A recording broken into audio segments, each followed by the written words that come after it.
un an après le lancement, en grande pompe, du Grenelle contre les violences conjugales, la nouvelle ministre en charge de l'égalité entre les femmes et les hommes, Elisabeth Moreno, devait consacrer sa journée du jeudi 3 septembre, à cette thématique.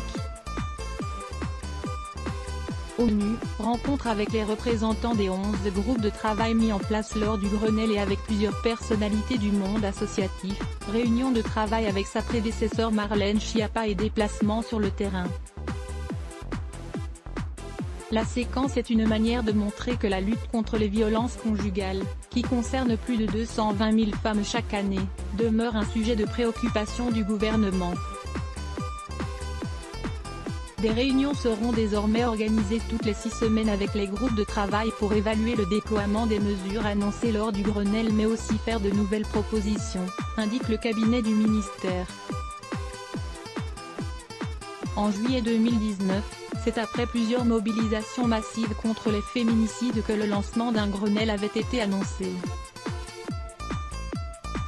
La secrétaire d'État Marlène Schiappa avait alors défendu la mise en œuvre d'une action coordonnée pour lutter contre le fléau des violences conjugales. À l'issue des 3 mois de concertation ayant réuni la plupart des acteurs impliqués, une quarantaine de mesures avaient été présentées le 25 novembre par le Premier ministre, Édouard Philippe.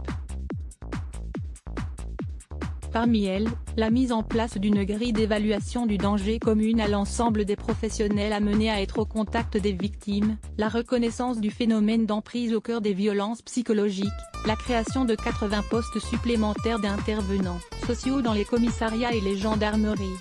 1000 bracelets anti-rapprochement à l'époque, les associations, bras armés des politiques publiques de lutte contre les violences, avaient réservé un accueil mitigé à ces annonces, soulignant la faiblesse des moyens engagés.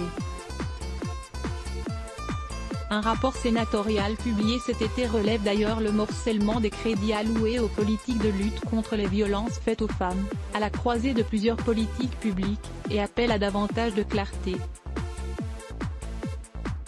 Il y a un décalage très fort entre le consensus politique qui entoure le sujet, son ampleur, la mobilisation citoyenne qu'il a suscitée, et les réponses apportées par le Grenelle, fustige Caroline de Haas, du collectif féministe Nous Toutes, pour qui en l'absence d'une politique de prévention, véritable angle mort du Grenelle, et sans la puissance de l'État et sa capacité à mettre en mouvement les administrations, rien ne bougera. Il vous reste 47,75% de cet article à lire. La suite est réservée aux abonnés. Let's block ADS. Why?